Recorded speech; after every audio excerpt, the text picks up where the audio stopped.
Hello. मेरा नाम है राजू चौहान और मैं फिजिक्स फैकल्टी हूँ।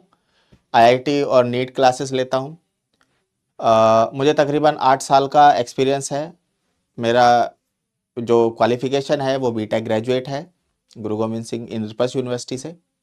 और बाकी मैंने काफ़ी इंस्टीट्यूट्स में पढ़ा है, जैसे फिटजी हो गया, आपका तक्षशिला हो गया, और महाराष्ट्र में भी एक दो जगह। मेरा इंट्रोडक्शन रहा। अभी तक हम जो आज हमें जो लेक्चर लेने वाला हूँ, जो टॉपिक डिस्कस करने वाला हूँ, उसका नाम है डेरिवेशन ऑफ अपरेंट डेप्थ। चलिए तो उसको स्टार्ट करते हैं। ये ऑप्टिक्स का एक बहुत ही बेहतरीन और इम्पोर्टेंट टॉपिक है।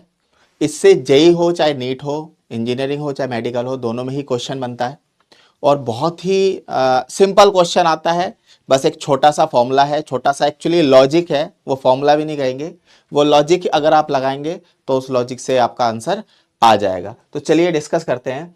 इसमें बेसिकली क्या है कि हमें एप्लीकेशन, मतलब इसमें यूज क्या करना है, वो यूज करना है रिफ्रैक्शन थ्रू अ मीडियम। ठीक है, तो हमें कंसेप्ट ऑफ रिफ्रैक्शन इसमें यूज करना है। जैसे मैं एक इंटरफेस ले लेता हूं, सपोज करिए कि ये एक इंटरफेस है। ठीक है, इसमें ये एक इंटरफेस हो गया हमारा। इसमें क्या करेंगे हम, एक ऑब्जेक्ट जो कि डेंसर मीडियम में होगा, ये मीडियम 2 है, या इसको हम मीडियम 1 ले लेते हैं, इसका रिफ्रैक्टिव इंडेक्स 1 ले लेंगे, ये मीडियम 2 हो गया। ठीक है, इसका रिफ्रैक्टिव इंडेक्स 2 ले लेंगे। और अगर ये एयर है, ठीक है, एयर मीडियम है जो कि रेयर होता है, रेयर मीडियम होता है, इसका रिफ्रैक्टिव इंडेक्स फिर हम यहाँ ले लेंगे, यहाँ पर 1, क्योंकि एयर का रिफ्रैक्टिव इंडेक्स 1 होता है। यहाँ पर ये लिक्विड भी हो सकता है, कोई ग्लास मीडियम भी हो सकता है, इसका मैंने अभी रिफ्रैक्टिव इंडेक्स मान लिया।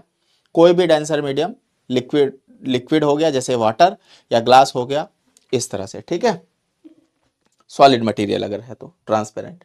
तो हम मान लेते हैं कि भाई यहाँ पर ना हमारे एक ऑब्जेक्ट रखा हुआ है, जिसकी इस लिक्विड से या इस सरफेस इंटरफेस से जो जो जो डेप्थ है, वो इनिशियल डेप्थ हमें दी हुई है बेटा, डी दिया हुआ है। ठीक है, ये इनिशियल डेप्थ है, रिफ्रैक्टिव इंडेक्स इसका म्यू है, और this is very much clear because it is denser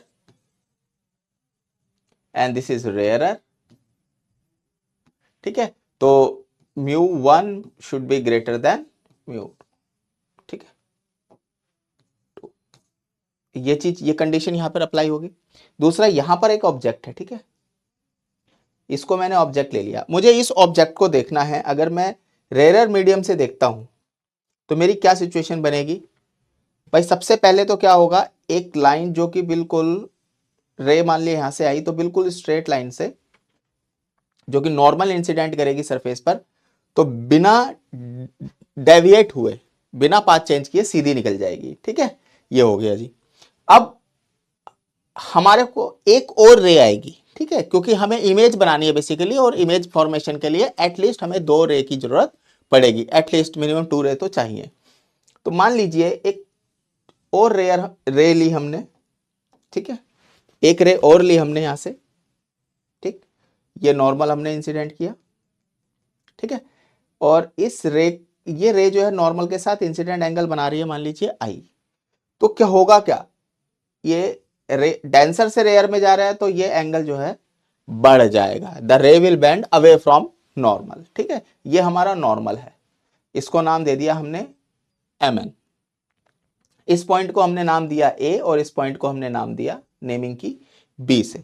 अब देखिए होगा क्या, हम क्या कर सकते हैं यहां पर, कि ये जो रे है, इस की ऑब्जेक्ट अगर यहां पर जो है मान लीजिए आई है, ठीक है, ये आई है हमारी, और ये आई जो है इसको देखेगी, इस ऑब्जेक्ट को देखेगी लिक्विड के अंदर या किसी डेंसर मीडियम के अंदर जो कि ट्रांसपेरेंट है, रेयर मीडियम से।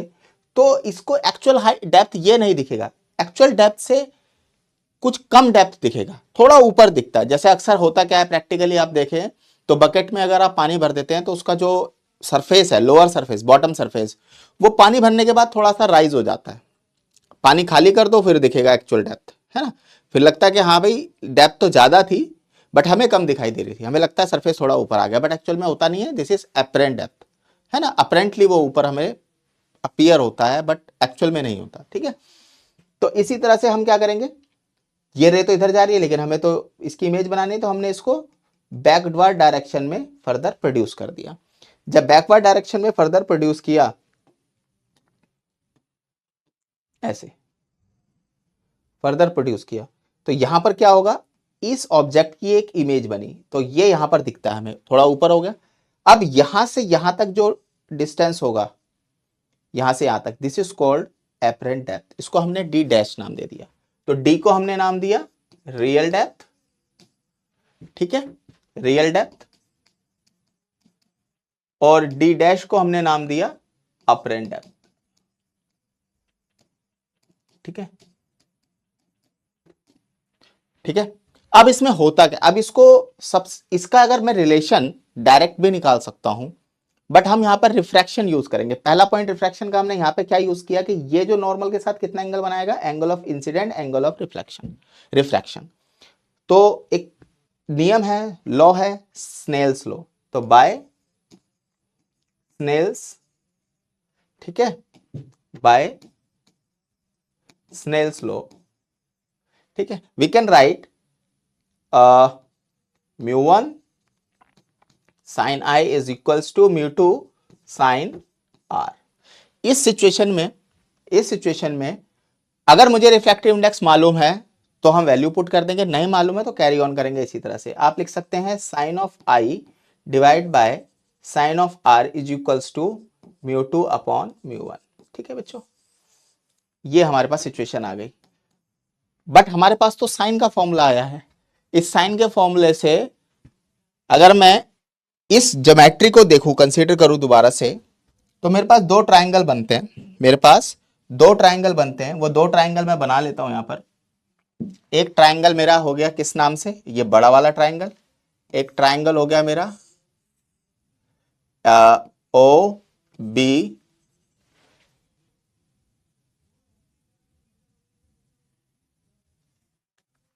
ए, और एक दूसरा ट्राइंगल हो गया ये छोटे वाला, ये हो गया मेरा बी ए एंड आई, ठीक है।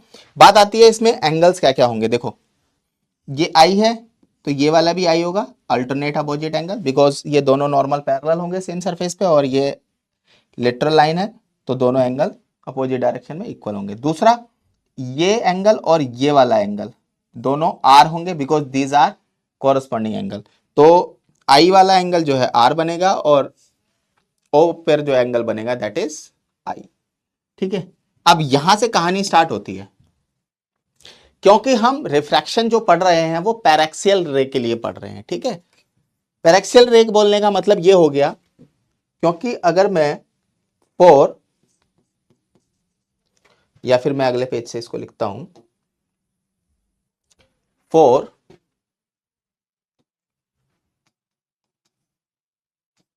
पैरेक्सियल, ठीक है, रेज, जो आई होगा and r r very small, r very small, मतलब ये रे जो है बेंड हो रही है, but this ray is very close to this normal, है ना। इस कंडीशन में आई और आर हमारे दोनों ही स्मॉल होंगे, दोनों में अंतर होगा बट दोनों ही बहुत ही स्मॉल एंगल होंगे। तो हम जानते हैं कि अगर साइन, इस कंडीशन में साइन आई जो होगा इक्वल टू आई के होगा, similarly sine r will also be equal to r, and same condition हम tan के लिए यूज कर सकते हैं। तो this is also equal to tan of i and equivalent, है ना, approximately equal to likewise tan r, ठीक है। तो यहां से अगर मैं सिचुएशन देखूं, ये दोनों ट्राइंगल अगर मैं बनाऊं, इस ट्राइंगल को देखूं मैं, इस ट्राइंगल में जो मेरा ये वाली जो डेप्थ है ये d है, और ये डेप्थ जो है वो d डैश है ना। तो मेरा tan i क्या हो जाएगा, tan i क्या हो जाएगा यहां पर, ए बी अपॉन डी, और tan r क्या हो जाएगा, A B upon D dash, ठीक है, A B upon D dash. तो यही दोनों जो है यहाँ पर अप्लाई कर देंगे और आंसर आ जाएगा डेप्थ में। तो अप्लाई करते हैं जरा, इस वाले सबसे पहले इस फर्स्ट इक्वेशन में अप्लाई करेंगे यहाँ पर। तो आप साइन की जगह tan i upon tan r भी लिख सकते हैं, जो कि इक्विवेलेंट हो जाएगा आई अपॉन आर के, which is equal to A B, क्योंकि आई है, ए बी अपॉन डी है, और आर के लिए A B upon D dash हो जाएगा। ठीक है, जो कि इक्वल टू किसके होगा, यहां से अगर आप देखें तो इक्वल टू किसके होगा बेटा, mu two upon mu one के। तो mu two upon mu one which is equals to D dash upon D. अब देखो यहां पर हमने एक चीज डिस्कस की थी, ये ग्रेटर देन होगा म्यू वन। तो अगर ध्यान से देखें तो mu one upon mu two should be greater than one, या इसका रिवर्स देखें तो mu two upon mu one reciprocal कर दें तो लेस देन वन हो जाएगा। तो इस कंडीशन को अगर मैं यहाँ पे अप्लाई करूँ तो क्या बनेगा मेरा, mu two upon mu one क्या है, this is less then one, so this is less then one. If it is less then one so apparent depth is less then real depth. इसी वजह से आपको जो सरफेस है या जो ऑब्जेक्ट जो कि किसी लिक्विड या किसी डेंसर मीडियम में रखा है और आप देख रहे हैं ऑब्जर्वर जो है रेयर मीडियम से उसको वॉच कर रहा है, तो वो थोड़ा सा ऊपर शिफ्ट दिखाई देता है, नॉर्मली शिफ्ट दिखाई देता है। अब मैंने नॉर्मल शिफ्ट की बात करी है, तो यहां पर हम जो है इस नॉर्मल शिफ्ट को निकालेंगे। तो नॉर्मल शिफ्ट कितना हुआ ऑब्जेक्ट, ओ से आई तक, this is called normal shift. ठीक है, इसको बोलते हैं नॉर्मल शिफ्ट। इसको कैलकुलेट करना बड़ा आसान है। ठीक है, नॉर्मल शिफ्ट कैसे कैलकुलेट करेंगे भाई, देखो नॉर्मल शिफ्ट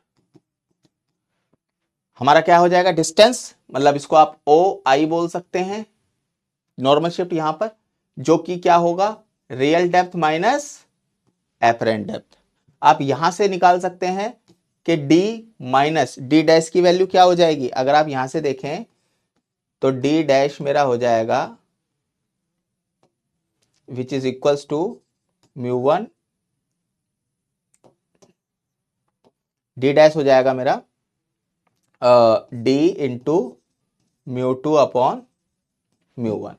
तो ये मेरा हो जाएगा d into mu two by mu one. आप d कॉमन ले लो तो आपका जो नॉर्मल शिफ्ट बनेगा, ठीक है, यही मेरा नॉर्मल शिफ्ट है, ये आएगा मेरा d कॉमन लिया मैंने, one minus mu two upon mu one. ठीक है, अब आपको मैंने वही किया कि फॉर, अगर मैं कंडीशन यहां पे अप्लाई करता हूं कि भाई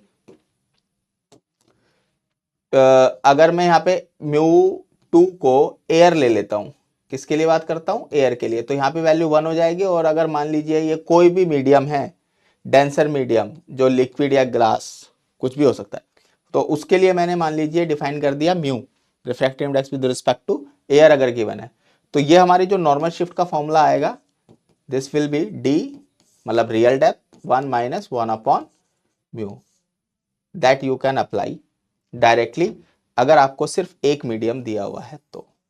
ठीक है, ये हमारे पास नॉर्मल शिफ्ट भी आ गया, एपरेंट डेप्थ भी आ गया। अब इसी में ना एक बहुत ही फेमस क्वेश्चन बनता है, वो क्वेश्चन क्या है कि मान लीजिए आपके पास ये इंटरफेस है, ठीक है, और इस इंटरफेस में यहां पर है बर्ड, इसको थोड़ा सा, यहां पर मान लीजिए बर्ड है और यहां पर मान लीजिए फिश है। ठीक है, और ये जो है बर्ड, इसको क्योंकि अगर आप डेंसर मीडियम से देखेंगे, अगर आप ऑब्जर्वर, ठीक है, डेंसर मीडियम में है, ये डेंसर हमने मान लिया जिसको हमने म्यू वन रखा था रिफ्रैक्टिव इंडेक्स, और ये हमने रेयर मान लिया जिसका हमने रिफ्रैक्टिव इंडेक्स 2 रखा था। तो इस कंडीशन में ये इसकी रियल डेप्थ है और ये इसकी रियल हाइट है। तो अगर मान लीजिए यहां पे रियल डेप्थ और रियल हाइट की मैं बात कर रहा हूं, तो भाई अगर ऑब्जर्वर रेयर मीडियम में है, इसको मैं ऑब्जर्वर 1 ले लेता हूं और इसको ऑब्जर्वर 2 ले लेता हूं। तो यानी कि अगर ऑब्जर्वर 2 फिश है ठीक है, तो इसको हाइट, ये डेंसर से रेयर में देखेगा तो इसको एक्चुअल हाइट से यहां पे दिखाई देगा। बर्ड की जो पोजीशन है वो पहले यहां पर है, बट अब उसको दिखाई देगी यहां पर। तो यहां पर जो हाइट है, यानी कि रेयर मीडियम में हाइट बढ़ जाती है, रियल अपरेंट हाइट जो है वो ग्रेटर हो जाती है रियल हाइट से। और डेंसर मीडियम में जो फिश की पोजीशन है वो सरफेस के नजदीक आ जाएगा, ऊपर उठ जाएगा। इसका मतलब जो अपरेंट डेप्थ है वो डेंसर मीडियम, अगर ऑब्जर्वर रेयर में देख रहा है, डेंसर रेयर से देख रहा है डेंसर मीडियम में, तो ऑब्जेक्ट का जो सरफेस है या डेप्थ है वो थोड़ी सी कम हो जाएगी। ठीक है, ये कंडीशन है। अब देखो इसको पहचानने का तरीका क्या है। आपको पता है कि अगर आप डी के लिए लिखते हैं तो भाई डी डैश अपॉन में डी। अब हमें पता है कि डेप्थ तो डेंसर मीडियम में कम होगी, तो रिफ्रैक्टिव इंडेक्स भी डेंसर मीडियम का ज्यादा होगा इससे, है ना। तो जो कम वाला है, जो कम है वो ऊपर लिख दो, सिंपल लॉजिक, और जो ज्यादा है वो नीचे लिख दो। अच्छा, अब हाइट के लिए कैसे लिखेंगे? अगर हाइट के लिए लिखना हुआ तो भाई हाइट क्या है, एच डैश अपॉन एच। आपको पता है एच डैश ज्यादा होता है, यहां पे पता है ना एच डैश ज्यादा है एच से, तो ज्यादा किसका रिफ्रैक्टिव इंडेक्स है, जाहिर सी बात है म्यू वन का, तो ये म्यू टू। तो अगर आपको डायरेक्ट निकालने के लिए आ जाए तो this is the shortcut, direct logic इसको हम कह सकते हैं। ठीक है, लॉजिक से आप इसको निकाल सकते हैं। तो ये हमारा एपरेंट डेप्थ और रियल डेप्थ का कंसेप्ट है, रियल हाइट और एपरेंट हाइट का कंसेप्ट है। ठीक है, दोनों सिमिलर हैं। ठीक है, आगे चलते हैं। चलिए अब हम कुछ क्वेश्चन डिस्कस कर लेते हैं।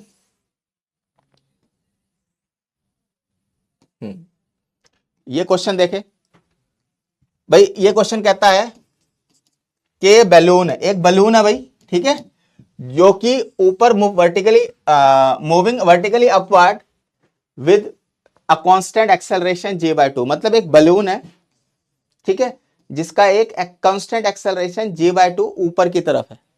ठीक है, इसकी कुछ भी इनिशियल वेलोसिटी आप मान सकते हैं। मान लो मैं इसको मान लेता हूं कि भाई ये बलून जीरो पे, अभी इसकी इनिशियल वेलोसिटी मैंने जीरो मान ली, हालांकि दी नहीं है। ठीक है, बट आप मान के चलो कि मैंने जीरो मान ली। ठीक है, कुछ नहीं दिया तो आप जीरो मान लेते हो, तो उससे आसान हो जाएगा क्वेश्चन। अदरवाइज आपको यू को कैरी ऑन करना पड़ेगा, एट लास्ट वो कैंसिल आउट होना है। बट अभी आप मान के चलो कि ये यू जीरो है मेरा। ठीक है, उसके बाद कहता है in upward direction A particle A, इस सिचुएशन पे ये मोमेंट है t इक्वल्स टू जीरो पे। इस सिचुएशन पे क्या किया गया कि भाई एक पार्टिकल को was drop from the balloon, यहां पर एक पार्टिकल ए को यहां से ड्रॉप किया गया है। जब ड्रॉप किया गया है तो इसकी इनिशियल वेलोसिटी जो होगी ए की, वही होगी जो इस वक्त बलून की होगी। अब बलून की वेलोसिटी क्या है, जीरो, तो हम भी इसकी जीरो मान लेते हैं। अगर कुछ 10, 20, 30 जो भी वेलोसिटी होती या फिर वो मानते जो होती। ठीक है, यानी कि ये वेलोसिटी डायरेक्ट इसको ट्रांसमिट हो जाएगी, बट एक्सेलरेशन ट्रांसमिट नहीं होगा। जैसे ही बलून से पार्टिकल डिटैच हुआ, है ना, तो इस पे एक्सेलरेशन जो एक्ट करेगा वो माइनस जी डाउनवर्ड एक्ट करेगा, इसलिए माइनस जी ले लिया। ठीक है, तो भाई ये क्या नीचे आना स्टार्ट हो जाएगा, आ रहा है ये तो नीचे। लेकिन अब सिचुएशन अभी खत्म नहीं हुई, कहता है कि 2 सेकंड बाद, आफ्टर 2 सेकंड क्या होता है, अनदर पार्टिकल वाज ड्रॉप्ड। अब बलून पे कोई फर्क नहीं पड़ा, बलून ऊपर जाया जा रहा है। ठीक है, from the same balloon assuming that assume that the motion of the balloon remains unaffected। ठीक है, अनअफेक्टेड रहते हुए, बिना बलून पे कोई फर्क डाले, ये जो है बलून, ये दूसरा ऑब्जेक्ट भी अब हमने डाल दिया 2 सेकंड बाद। लेकिन 2 सेकंड बाद क्या ये बलून यहीं पे रहेगा? नहीं, 2 सेकंड बाद ये बलून जो है मान लिया हाइट पे आ गया कुछ यहां पर। ठीक है, अब इसके पास 2 सेकंड बाद वेलोसिटी जीरो भी नहीं रहेगी, कुछ वेलोसिटी रहेगी, हमने मान ली v। ठीक है, इस वक्त आपने जो है पार्टिकल बी को डिटैच किया, ड्रॉप किया यहां से। उस वक्त इस बी पार्टिकल की वेलोसिटी क्या होगी, जो अभी बलून की है। तो बी पार्टिकल की इनिशियल वेलोसिटी क्या हो जाएगी, v। अपवर्ड डायरेक्शन में है तो पॉजिटिव, क्योंकि नेट एक्सेलरेशन बलून का अपवर्ड डायरेक्शन में है इसलिए। ठीक है, आगे चलते हैं। तो भैया ऑलरेडी इतनी हाइट पे आ चुका है। अच्छा, कह रहा है find the separation distance between A and B 6 second after dropping the particle B. 6 second बाद 6 सेकंड बाद बी पार्टिकल के ड्रॉप करने के 6 सेकंड बाद, मतलब ए पार्टिकल को स्टार्ट किए कितना टाइम हो गया टोटल, ए को स्टार्ट किए हुए टोटल टाइम हो गया 8 सेकंड, लेकिन बी को सिर्फ 6 सेकंड बाद पूछ रहा है, तो 6 सेकंड बाद मान लिया यहां पर कहीं पे पहुंचा होगा, ठीक है, मान लो यहां पे पहुंचा होगा बी की पोजीशन, ए की पोजीशन मान लो नीचे थोड़ी सी होगी, ठीक है, ऐसे मान लीजिए नई पोजीशन जो है ए की, तो ये इस तरह से होगा। अब यार अगर देखा जाए तो ए तो भाई पहुंच गया कहां पर, ए पहुंच गया है नीचे, ठीक है। अब सिचुएशन 6 सेकंड बाद इन दोनों के बीच में सेपरेशन मान लीजिए डी है, जो कि मुझे फाइंड आउट करना है। बड़ा सिंपल है, क्या करेंगे, सबसे पहले आप क्या स्टार्ट करेंगे कि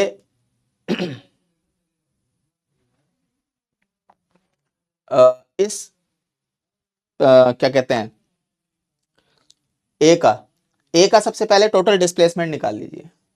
तो ए का डिस्प्लेसमेंट कितना होगा टोटल, डाउनवर्ड डायरेक्शन में, रेफरेंस आप ऊपर मानेंगे तो यहां से डाउनवर्ड कितना आ जाएगा, इक्वेशन लगाएंगे आप U A T A minus 1/2 G T A square, ये आपने अप्लाई किया, कितना आया सॉल्व करके, यू ए तो 0 था भाई, टी ए कितना मान लिया 6 नहीं 8 हो जाएगा, माइनस 1/2 जी की वैल्यू आपने 10 ले ली मान लीजिए, और टी ए जी हमें 10 दिया हुआ है, टी ए कितना है 8 है, सॉल्व करके कितना आएगा ये माइनस, ये कैंसिल हो जाएगा, ये आ जाएगा 640 डिवाइड बाई 2, मतलब -320 मीटर, ठीक है, ये डिस्टेंस रहा होगा, ठीक।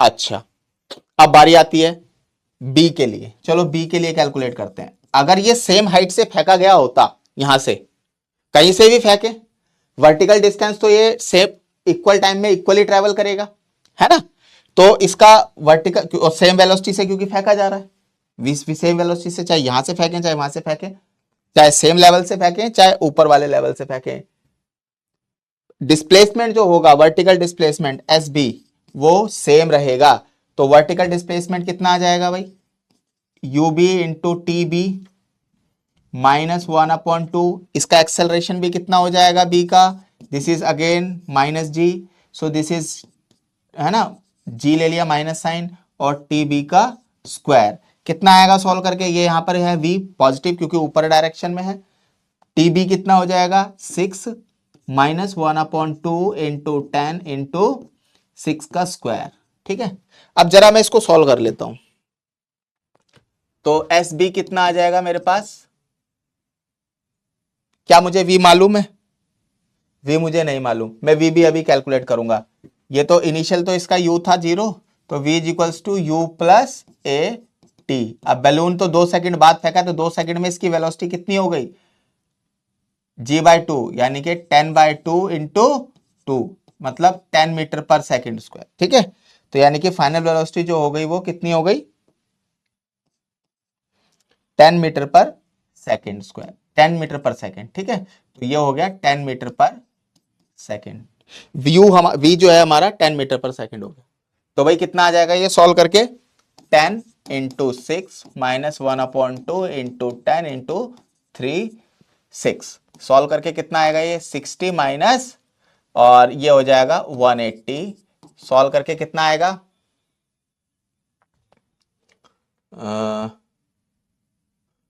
ये कितना आएगा सॉल्व करके, ये 60 माइनस 180, ये कितना आना चाहिए,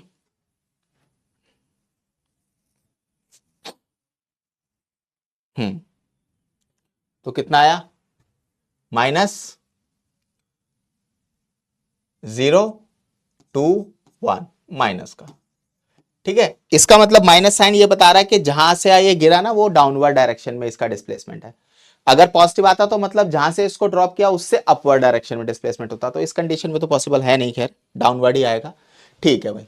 अब बात ये आती है कि अगर आप इस कंडीशन इस सिचुएशन में डिस्प्लेसमेंट देखें तो कितना आना चाहिए, भाई सिंपली आप क्या करो S A minus S B, ये दिखाई दे रहा है, यहां पर ये दिखाई दे रहा है कि भाई एस ए से एस बी माइनस कर दो, लेकिन नहीं, ऐसा नहीं होगा। ये तो डिस्प्लेसमेंट यहां से भी इतना ही होगा, यहां से भी इतना ही होगा, है ना, लेकिन ये एक्स्ट्रा भी तो चला है। तो क्या करेंगे, दोनों के डिस्प्लेसमेंट में से ये करके और एस वाला प्लस कर देंगे। अब आपको ये एस डिस्टेंस निकालना पड़ेगा जो कि बलून के ऊपर जाने की वजह से इसमें ऐड हुआ है। अभी कैलकुलेट कर लेते हैं इस एस को भी। तो भाई बलून ने कितना डिस्टेंस ऊपर डायरेक्शन में ट्रेवल किया होगा, फॉर बलून। तो बलून के लिए आपने क्या किया, एस इक्वल्स टू यू, आपने इनिशियली 0 लिया था, तो U T plus half A T square. A balloon का यू कितना है 0, बलून का कितना है एक्सेलरेशन g/2 और t आपका 2 स्क्वायर, इसका मतलब ये आपका हो जाएगा 10 मीटर। तो भाई ये तो गलत हो गया, यहां पर ये कितना आना चाहिए, ये तो 10 गलत नहीं हुआ, मतलब ये ऐड होगा इसमें, तो ये हो जाएगा -320 -120 और +10, कितना आ जाएगा सॉल्व करके, ये आएगा आपका 200, है ना, -200, और ये वाला भी इसमें क्या करेंगे, हमें तो डिस्टेंस निकालना है ना, और ये ऐड हुआ है, तो ये नीचे की तरफ जो है यहां से, कहां से डिस्टेंस है ये, यहां से डिस्टेंस है ये, प्लस ये ऐड होगा s, तो ये ऐड हो जाएगा, तो इसका मतलब ये वाला भी हम इसमें ऐड ही करेंगे, तो हम तो मैग्नीट्यूड की बात कर रहे हैं, तो ये हमारा +10 हो जाएगा, तो कितना आ जाएगा, इसका भी हम सिर्फ मैग्नीट्यूड लेंगे यहां पर, मैं यहां पे लिख देता हूं मॉड, ठीक, मॉड। तो ये मॉड में लगाएंगे तो यहां पर क्या बनेगा,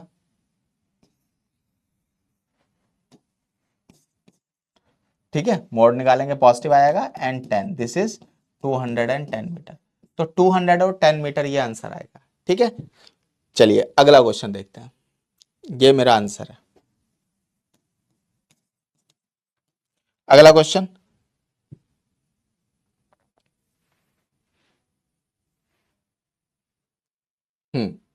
ये क्वेश्चन है, कहता है कि the metal road of mass m and length l slides on A frictionless rail, negligible resistance, इस रेल का रेसिस्टेंस 0 है, ठीक है, with a resistance r at the termination point, यहां इसके टर्मिनेशन पॉइंट पे ये r जो है ये रेसिस्टेंस गिवन है, ठीक है, as shown in the figure. कह रहा है uniform magnetic field is directed perpendicular, यानी कि परपेंडिकुलरली इनवर्ड जो है वो मैग्नेटिक फील्ड डायरेक्टेड है, ठीक है, to the plane of the rails, the initial velocity of the rail is v0, ये v0 दे रखा है भाई आपको, initial velocity, there is no external force on the rod, find a the velocity of rod as a function of time, velocity of rod हमें calculate करना है, ठीक है। भाई हम जानते हैं कि अगर ये रोड आगे की तरफ मूव कर रहा है तो इसके दोनों एंड पर इंड्यूस्ड ईएमएफ डेवलप होगा, बट क्योंकि एक वर्चुअल बैटरी बन जाएगी पॉजिटिव और नेगेटिव एंड से, है ना, ये किस तरफ जाएगा, किस पे जो इलेक्ट्रॉन है उस पे फोर्स किस तरफ लगेगा भाई, मैं अगर फोर्स देखें तो किस तरफ लगेगा, नीचे की तरफ, ठीक है, ये देखो ये वेलोसिटी, ये मैग्नेटिक फील्ड, ये motion, left hand framing rule से देखें तो यानी कि ये इलेक्ट्रॉन पे लगना चाहिए ऊपर की फोर्स तरफ फोर्स, बट क्योंकि नेगेटिवली चार्ज होता है तो ये इलेक्ट्रॉन मूव करेगा डाउनवर्ड, जिसकी वजह से ये वाला एंड पॉजिटिव हो जाएगा और ये वाला एंड नेगेटिव। तो जब ये सर्किट कंप्लीट होगा तो हमें पता है ये एक वर्चुअल बैटरी बन जाएगी और इसका सर्किट जो इस कुछ इस तरह से बनेगा, ठीक है, ये पॉजिटिव ये नेगेटिव। तो जैसी एक रेसिस्टेंस इसके पैरेलल में आप कनेक्ट करेंगे अक्रॉस दिस बैटरी, तो करंट जो बनेगी वो किस डायरेक्शन में बनेगी, इस डायरेक्शन में बनेगी। तो ये जो करंट है इस रॉड के थ्रू ही तो प्रोड्यूस हो रही है, यानी कि इसमें जो करंट है वो इस डायरेक्शन में प्रोड्यूस होगी बेटा, ठीक है, इस डायरेक्शन में जो ये करंट प्रोड्यूस होगी। अब इस करंट की, अब तो ये करंट कैरिंग कंडक्टिंग एलिमेंट बन गया, करंट कैरिंग कंडक्टिंग एलिमेंट जब बनेगा तो उस करंट कैरिंग एलिमेंट पर, इस एल लेंथ के एलिमेंट पर जो है क्या अप्लाई होता है बेटा, मैग्नेटिक फील्ड में एक फोर्स लगता है, ठीक है, जिसका फॉर्मूला क्या होगा, जिसको हम लेफ्ट हैंड फ्रेमिंग रूल से देखते हैं, F इक्वल्स टू एल आई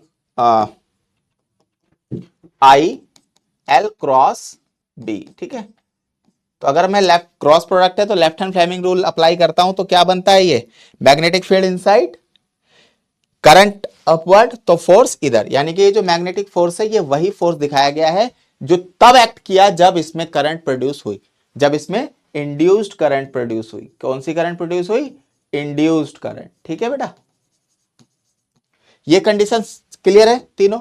अब मुझे तो सबसे पहले इस इंड्यूस करंट की वैल्यू पता करनी पड़ेगी। तो भाई इंड्यूस करंट की जो वैल्यू होगी वो यहां पर होगी, क्या होगी, induced EMF divided by resistance. अब इंड्यूस्ड ईएमएफ कितना होगा, बी एल वी, जो किसी मोमेंट पर इसकी, ये इंस्टेंटेनियस वेलोसिटी मैंने ले ली, ये तो इनिशियल थी, ठीक है ना, इनिशियल वी नॉट थी, ऐसे नहीं लिखते इसको, इनिशियल हमने ले लिया, वी वेलोसिटी दिया हुआ है, ठीक है, और ये इंस्टेंटेनियस है, क्योंकि ये इंस्टेंटेनियस है, इसी उसी वक्त इस पे बी वेब भी लगेगा। इनिशियली तो कुछ लग ही नहीं रहा था, है ना, एफ भी लग रहा है, इसका मतलब ये इंस्टेंटेनियस वेलोसिटी है विच इज लेस देन या which is other than V naught. ठीक है, अब लेस देन होगा या ग्रेटर होगा वो हमें आइडेंटिफाई करना पड़ेगा कि फोर्स सेम डायरेक्शन में लग रहा है या अपोजिट डायरेक्शन में लग रहा है। अगर फोर्स सेम डायरेक्शन में लग रहा होगा तो एक्सेलरेट करेगा, मतलब v बड़ा होगा v नॉट से, इनिशियल वेलोसिटी से, और अगर f अपोजिट डायरेक्शन में होगा तो v नॉट से v instantaneous after some time जो इंस्टेंटेनियस वेलोसिटी होगी वो कम होगी, जो कि यहां पर वही सिचुएशन है ना, अपोजिट v इस डायरेक्शन में है इंस्टेंटेनियस और ये इसके अपोजिट डायरेक्शन में, इसका मतलब ये रिटार्ड करेगा, क्या करेगा, इसको रिटार्डेशन प्रोड्यूस करेगा, रिटार्डेशन। ठीक है, तो भाई रिटार्डेशन, तो रिटार्डेशन कितना प्रोड्यूस होगा यहां पर, हमें पता है एफ अपॉन एम होता है ना। अगर मैं कहूं कि भाई मैक्सिमम है आई और बी के बीच में एंगल, या एल और बी के बीच में एंगल मैक्सिमम है, तो एफ कितना हो जाएगा, आई एल बी ओनली, क्योंकि थीटा क्या है यहां पर, साइन 90 क्या हो जाएगा, 1 हो जाएगा। तो एफ भी हमारे पास है, ए हम यहां से कैलकुलेट कर देंगे, आई हमारे पास ये आ गया। चलो सिचुएशन बनाते हैं और हम वेलोसिटी का फॉर्मूला डिराइव करते हैं इन टर्म्स ऑफ टाइम। क्या फॉर्मूला बनेगा, वेलोसिटी, क्या वेलोसिटी की सबसे पहले एक्सेलरेशन लिया, तो क्या है acceleration, F upon mass. F कितना हो जाएगा हमारा, I L B divide by mass, और आई क्या है मेरा, B L V divide by R into L B M. ये मेरे पास एक्सेलरेशन हो गया। मैं इसको एक्सेलरेशन को और अच्छे से लिख सकता हूं, B square L square upon R M into V. अब मुझे तो वेलोसिटी की एक्सप्रेशन चाहिए, एक्सेलरेशन आ गया, सीधा सीधा लिखो DV by D T. Acceleration क्या होता है, डीवी बाई डी टी। यहां से क्या पता चला मेरे को, वी स्क्वायर एल स्क्वायर, ये एज इट इज रहेगा, नो चेंज। ठीक है, यहां से क्या करो, v वाली टर्म एक साथ ले लो, ये डिफरेंशियल इक्वेशन बन गया है, यहां पर ये सब कांस्टेंट है, इनमें कोई चेंज नहीं आएगा, ये सीधा सीधा dt हो गया। बट यहां पर हम एक चीज मिस कर रहे हैं, क्यों, क्या मिस कर रहे हैं भाई, देखो हमने तो कहा है कि ये रिटार्डेशन है, और जब रिटार्डेशन होगा तो रेट क्या होगा, नेगेटिव होगा। यहां पर क्योंकि ये रिटार्डेशन है, डिक्रीज हो रहा है, तो यहां पर ये नेगेटिव होगा। जब ये नेगेटिव यहां पर होगा, हम इसको नेगेटिव को यहां लगा देंगे, कोई फर्क नहीं पड़ने वाला। अब हमारे पास, अब हम क्या करेंगे, इसको दोनों साइड इंटीग्रेट जब हम करेंगे, इंटीग्रेटिंग ऑन बोथ साइड, ठीक है, इंटीग्रेटिंग ऑन बोथ साइड्स, या साइड, ठीक है, तो कितना आ जाएगा, dv by v is equals to minus of B square L square in, v तो हट गया, divide by R M into D T. अब यहां पे देखो सिर्फ टाइम और v, ये दो ही चीज वेरिएबल है। इनिशियल वेलोसिटी कितना था, 0 v नॉट, और ये हो गया v, ये कितना है, 0 से लेके टाइम t, टाइम का फंक्शन आ जाएगा बहुत ही आराम से। क्या बनेगा ये बताओ, ये हो जाएगा हमारा नेचुरल लॉग ऑफ v, ठीक है, v नॉट से लेके v तक, और ये हो जाएगा minus B square L square divide by R M, ये इंटीग्रेशन डी टी, ठीक है, ये 0 से लेके t। कितना सॉल्व हुआ ये, यहाँ पे आप अप्लाई करेंगे तो natural log of log of v minus natural log of v not. ठीक है, ये आप रखेंगे और यहां पर ये एज इट इज टर्म रहेगी rm। ठीक है, और इंटीग्रेशन करेंगे तो t माइनस टी, ये t ही आएगा, आगे इसको हम डायरेक्टली लिख सकते हैं। ये हो जाएगा, इसमें डिफरेंशिएशन, इसमें difference of the log a minus log b का फॉर्मूला लगाएंगे तो ये होता है v अपॉन में v naught is equals to minus B square T square L square T R M. ये हमारे पास टर्म आ गई। अब क्या करेंगे, हम इसको दूसरी साइड लेके जाएंगे तो v अपॉन में v नॉट क्या हो जाएगा, इधर एल नेचुरल लॉग को राइट साइड लेके जाएंगे या दोनों तरफ, या एक्सपोनेंट इसका लेंगे तो दूसरी तरफ ये जाकर के क्या हो जाएगा, इधर जाकर ये एक्सपोनेंट में बदल जाएगा। ठीक है, तो ये हो जाएगा minus B square L square T divide by R M. यहां से मेरे पास इंस्टेंटेनियस वेलोसिटी आ गया जो कि B square L square by R M into T है। ये मेरे पास एक बहुत ही प्यारा एक्सप्रेशन आ गया वेलोसिटी का, जो कि मेरा ए पार्ट में पूछा गया। दूसरा पार्ट क्या पूछा गया था, दूसरा पार्ट पूछा गया था कि the total distance travelled by the road. बहुत आसान है, आपके पास वेलोसिटी आ गई तो बी के लिए आप क्या करेंगे, डिस्प्लेसमेंट के लिए क्या करेंगे कि v इज इक्वल्स टू, अब ये तो बढ़ ही रहा है तो इसका मतलब ये dx बाई डी टी होगा, पॉजिटिव रहेगा। यहाँ पे उठा के रख दो इसकी value, v naught E raised power B square L square by R M L मतलब t।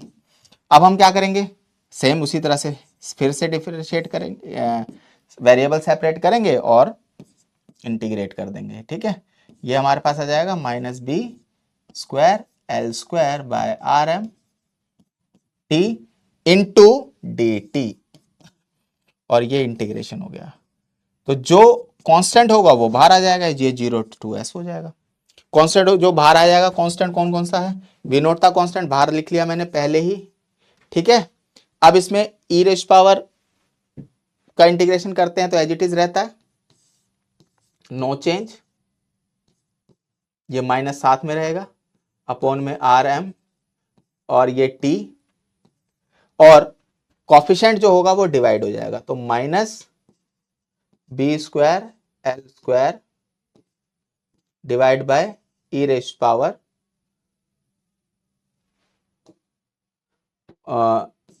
Are M. ठीक है, ये हो जाएगा और ये 0 to t हो जाएगा। जैसे ही आप ये वैल्यू पुट करेंगे तो आपके पास क्या रिलेशन बनता है,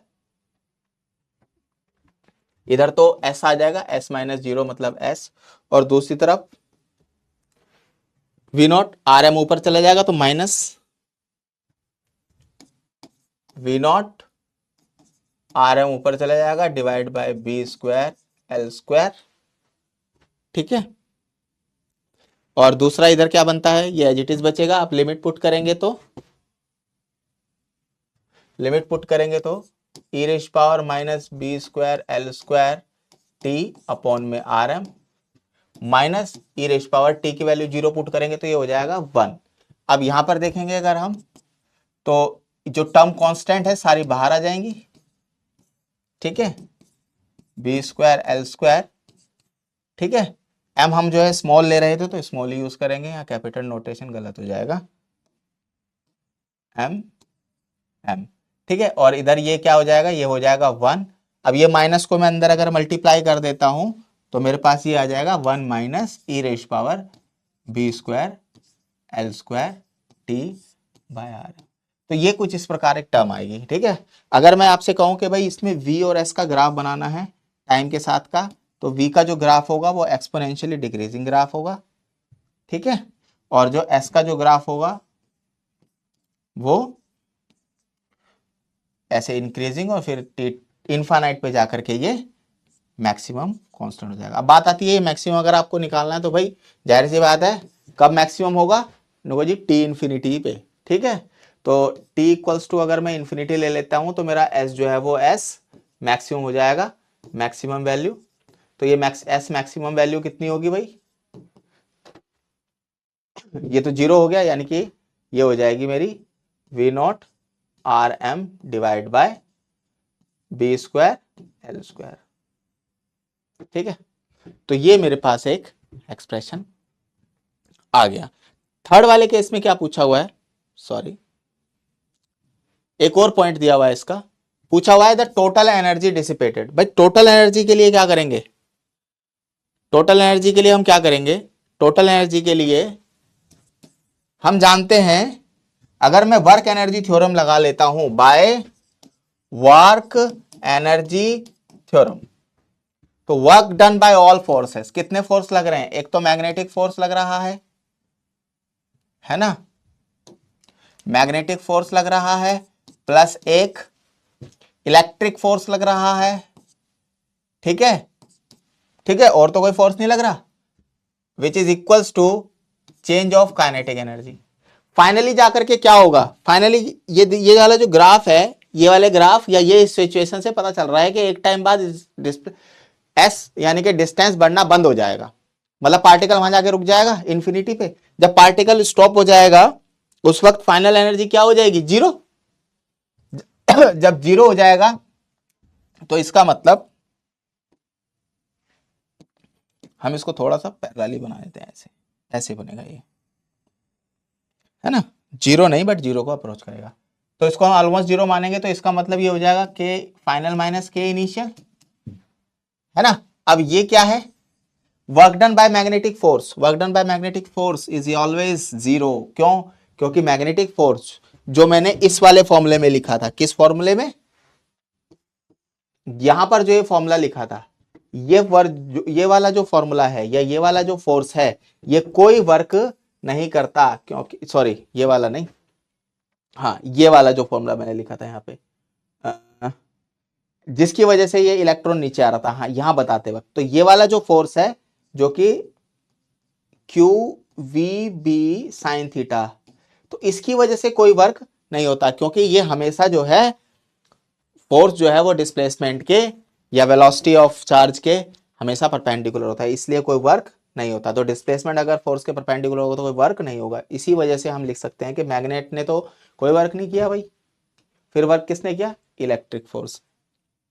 तो इलेक्ट्रिक फोर्स ने जो वर्क डन किया वो हीट लॉस के टर्म में किया, है ना, किस टर्म में किया, हीट लॉस। तो हीट लॉस और ये कितना आएगा, फाइनल तो जीरो हो गया, माइनस 1/mv0 स्क्वायर, ये हमारी इनिशियल वेलोसिटी, इनिशियल एनर्जी थी। तो यानी कि जो हीट लॉस है सिंपली आप लिख सकते हैं which is equals to 1/mv0 square. Final जो है ये सारा, मतलब ये वर्क डन किया आएगा, ये वर्क डन जो है इसको मैं ऐसे लिखूंगा, work done by electric force, और ये जो है ये होता है negative of heat loss, negative of जो work done by electric force होगा, this is negative of heat loss होगा, तो नेगेटिव नेगेटिव पॉजिटिव हो जाएगा। तो उससे हमें पता चलता है कि भाई जो सारी की सारी एनर्जी किस फॉर्म में डिसिपेट हो गई, जो कि initial kinetic energy possessed by the conducting road initially. ठीक है, समझ में आ गया होगा। अगला क्वेश्चन देखते हैं, ये बहुत इंपॉर्टेंट क्वेश्चन है, बहुत सिंपल क्वेश्चन है, इसमें बहुत ज्यादा ट्रिक नहीं लगेगी, सिर्फ एक छोटा सा कंसेप्ट लगेगा प्योर रोलिंग का और कंसेप्ट ऑफ फोर्स का। टॉर्क हम सभी जानते हैं कि अगर मान लीजिए ये कोई ऑब्जेक्ट है, इधर कोई फोर्स अगर लगेगा, ठीक है, तो सेंटर के अबाउट इस पे टॉर्क कितना लगेगा भाई, जो टॉर्क एक्ट करेगा वो कितना लगेगा, that tau is equals to F into perpendicular distance, और परपेंडिकुलर डिस्टेंस कितना है, अबाउट ओ, इस फोर्स से, which is radius of this round shaped object. यहां पे ये राउंड शेप्ड ऑब्जेक्ट जो है मैंने लिया हुआ है, वो क्या दिया हुआ है, मुझे क्वेश्चन में ही दिया गया है, सॉलिड सिलेंडर।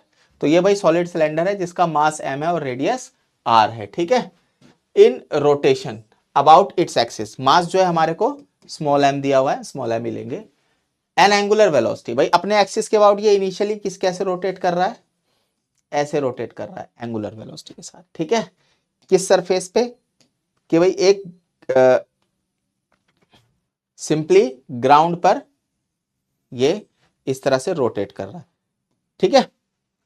तो जैसे ही इसको ग्राउंड पे रखा, कहता है the lower with the lateral surface, जैसे इसको साइड से नीचे रखा सरफेस पर on to the horizontal surface, तो coefficient of friction and released, so the coefficient of friction between the cylinder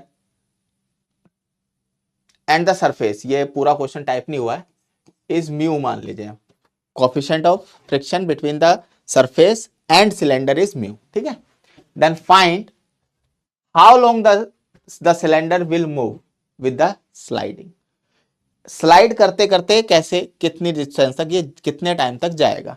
भाई कब तक जाएगा, जब तक प्योर रोलिंग स्टार्ट नहीं हो जाएगी। मान लो प्योर रोलिंग जो है वो यहां पर स्टार्ट हो गई इसकी, अब ये प्योर रोलिंग कर गया तो फ्रिक्शन का काम खत्म, अब फ्रिक्शन लगना बंद हो गया, अब ये मतलब स्लाइडिंग बंद हो गई कह सकते हैं। तो जब स्लाइडिंग कब बंद होगी, जब ये प्योर रोलिंग करेगा, ठीक है। और स्लाइड कब कर रहा था, स्टार्टिंग से तो स्लाइड ही कर रहा था ये, ठीक है। तो ये स्लाइडिंग कहां पे रुक गई, यहां पर इस पॉइंट पे आकर के स्टॉप हो गई स्लाइडिंग। तो कितना टाइम लगा यहां से यहां तक इसको आने में, भाई टी, यही हमसे पूछा गया है कि हाउ लॉन्ग, ये हमारा ए पार्ट है जो कि हमें कैलकुलेट करना है, टी कैलकुलेट करना है कि कितनी देर बाद ही, कितनी देर तक ये स्लाइड कर रहा था, मतलब उस टाइम के बाद प्योर रोलिंग स्टार्ट हो जाएगी। तो चलिए देखते हैं, सिचुएशन को एनालाइज करते हैं। भाई अभी ओमेगा नॉट था इनिशियल वेलोसिटी, फ्रिक्शन लग रहा है। अब फ्रिक्शन क्या करेगा इसके, क्योंकि ये क्लॉकवाइज घूम रहा है, फ्रिक्शन एंटी क्लॉकवाइज लगेगा, अपोज द मोशन ना, इसको रोकने की कोशिश करेगा। तो ओमेगा को तो क्या करेगा फ्रिक्शन, रोलिंग मोशन में क्या करेगा, रोटेशन मोशन में। दो कंडीशन इसमें कंसीडर करनी पड़ेंगी हमें, पहले रोटेशन मोशन की। तो रोटेशन मोशन में पहले तो क्या होगा, इनिशियल ओमेगा है जो कि डिक्रीज होते होते ओमेगा तक जाएगी। ये ओमेगा वो है जब ये प्योर रोलिंग स्टार्ट कर देगा। अगर ये प्योर रोलिंग स्टार्ट कर देगा तो इस पॉइंट पे जो सेंटर के अबाउट जो इसकी हॉरिजॉन्टल वेलोसिटी होगी, सेंटर ऑफ मास की जो वेलोसिटी होगी वो v होगी, और इनके पास साथ जो रिलेशन होगा दिस इज ओमेगा आर, ये इसका रिलेशन होता है। ये हमें सिचुएशन याद रखनी है। चलो आगे चलते हैं। यहां पर क्या कहता है कि जो v है ये तो रोलिंग मोशन में है, अब इस कंडीशन में इसको डिक्रीज कर रहा है, मतलब एक एंगुलर एक्सेलरेशन लग रहा होगा, तो वो एंगुलर एक्सेलरेशन रेट नहीं होगा, बेसिकली एंगुलर रिटार्डेशन होगा। कितना होगा, टॉर्क अपॉन आई। अब टॉर्क मैंने अभी बताया था F इंटू आर है, friction force into R divide by I. कितना है, आई कितना होगा सिलेंडर का, सिलेंडर का मोमेंट ऑफ इनर्शिया कितना होगा, half M R square about centre of mass, about the axis. तो एक्सिस के about centre moment of inertia 1/2 M R square. तो यहां पे आप लिख सकते हो हाफ एम आर स्क्वायर, एक आर से एक आर कैंसिल हो जाएगा, यहां पर ये हो जाएगा म्यू एम जी, है ना, और इंटू 2 डिवाइड बाय एम और आर, एम भी कट जाएगा तो यहां पे आएगा हमारा 2 म्यू जी आर, ठीक है। ये हमारा एंगुलर एक्सेलरेशन हो गया। यहां से आप लीनियर एक्सेलरेशन भी निकाल सकते हैं, ठीक है, टेंजेंशियल एक्सेलरेशन, टेंजेंशियल एक्सेलरेशन भी निकाल सकते हैं जो कि अल्फा आर हो सकता है, होता है, ठीक है। अब ये अल्फा जो है ये एक्सेलरेशन है, ये सॉरी ए जो है वो एक्सेलरेशन है, क्योंकि इसकी लीनियर वेलोसिटी यहां पर कितनी थी, इनिशियल वेलोसिटी लीनियर 0, स्लाइड कर ही नहीं रहा था ये, बाद में क्या हो गई v, मतलब बढ़ गया ना 0 से, इसका मतलब एक्सेलरेट कर रहा होगा। कौन इसको एक्सेलरेट करा रहा है, ये फ्रिक्शन फोर्स। तो अगर आप एक्सेलरेशन कैलकुलेट करें इस कंडीशन में, जो कि अब हम पहले मैं यहीं पे अप्लाई कर देता हूं कि मेरे पास जो रिलेशन आएगा v omega is equals to by first equation of kinematics in rotation is alpha T, T क्योंकि ये अल्फा जो है नेगेटिव है क्योंकि रिटार्डेशन है। तो यहां से मैं अगर दोनों तरफ r से मल्टीप्लाई कर दूं तो omega R is equals to omega naught R minus alpha T R. Alpha ये लीनियर एक्सेलरेशन हो जाएगा, इसकी अभी जरूरत नहीं है मुझे। ओमेगा आर को मैं v लिख सकता हूं, this is omega naught R minus alpha R T. यहां से ये इक्वेशन मैंने 1 मान ली। अब अगर मैं ट्रांसलेटरी मोशन में देखूं, ठीक है बेटा, तो ट्रांसलेटरी मोशन में क्या होगा भाई, ट्रांसलेटरी मोशन में initial velocity 0, final v is equals to omega R, और एक्सेलरेशन मेरा फोर्स अपॉन मास, फोर्स कौन सा है, फ्रिक्शन फोर्स अपॉन मास, मतलब म्यू जी, यहां पर ये एक्सेलरेशन होगा। तो क्या होगा, v इक्वल्स टू, कितने टाइम बाद ये 0 से v हुआ, तो भाई v equals to u plus A T लगा दो। v इक्वल्स टू कितना हुआ, u तो 0 है, ये कितना है म्यू जी इंटू टी। क्या मैं v equals to mu G T लिख सकता हूं, बिल्कुल लिख सकता हूं। ये इक्वेशन मेरी हो गई सेकंड। क्या मैं यहां पर दोनों ही v की वैल्यू है, दोनों को इक्वेट कर दूं, तो मेरे पास जो इक्वेशन आएगी वो ओमेगा नॉट के टर्म में आ जाएगी, उन क्वांटिटी की टर्म्स में आएगी जो मेरे को गिवन है। क्या हो जाएगा कि mu G T is equals to omega naught R minus alpha R T.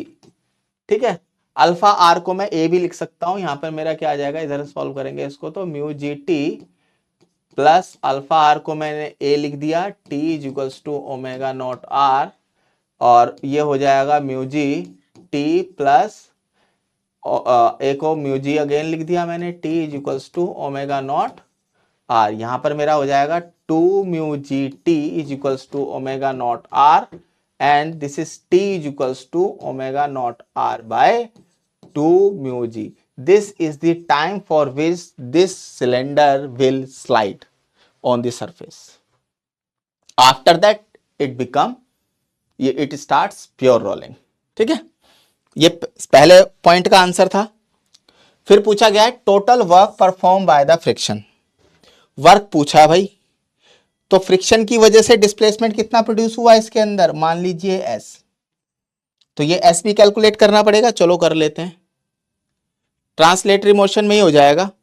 कैसे, डिस्टेंस बाय वर्क डन होता है फोर्स इनटू डिस्प्लेसमेंट। ठीक है, तो डिस्प्लेसमेंट कैसे निकालेंगे, एस इक्वल्स टू क्या हो जाएगा, सेम डायरेक्शन में है तो कॉस जीरो, और कॉस जीरो यानी कि ये एफ इंटू एस रहेगा। फ्रिक्शन फोर्स आपको पता है म्यू एम जी है। ठीक है, और एस की वैल्यू आपको मालूम है, जो कि हम कैलकुलेट करेंगे थर्ड इक्वेशन ऑफ मोशन से भी कैलकुलेट कर सकते हैं, है ना, फर्स्ट इक्वेशन से भी कर सकते हैं। ये हो जाएगा मेरा सेकंड इक्वेशन से ही करते हैं, initial velocity half A T square. अब मेरे को ए पता है, टी पता है, यहाँ पे पुट कर दो सीधा सीधा, कितना आ जाएगा, जो कि ये क्या था, हाफ ए टी था ना, हाफ ए टी स्क्वायर। कितना आ जाएगा सॉल्व करके कितना आया ये भाई, वर्क डन कितना आया by friction, this is mu M G and 1/2, A की वैल्यू कितनी थी म्यू जी, और टी अभी अभी कैलकुलेट किया है हमने, कितना किया है, omega naught R by 2 mu G, omega naught R by 2 mu G का स्क्वायर। सॉल्व करते ही कितना आ जाएगा बेटा, ये म्यू एम जी बाय 2, ठीक है, म्यू जी अगेन इनटू, और ये हो जाएगा आपका omega naught square R square by 4 mu square G square. अब जो कैंसिल हो रहा है वो कट हो जाएगा। कैंसिल क्या क्या हो रहा है, जो कैंसिल हो रहा है वो कट हो जाएगा, म्यू स्क्वायर, इससे तो ये पूरा कैंसिल हो गया। जी स्क्वायर, जी इंटू जी स्क्वायर से ये कैंसिल हो गया।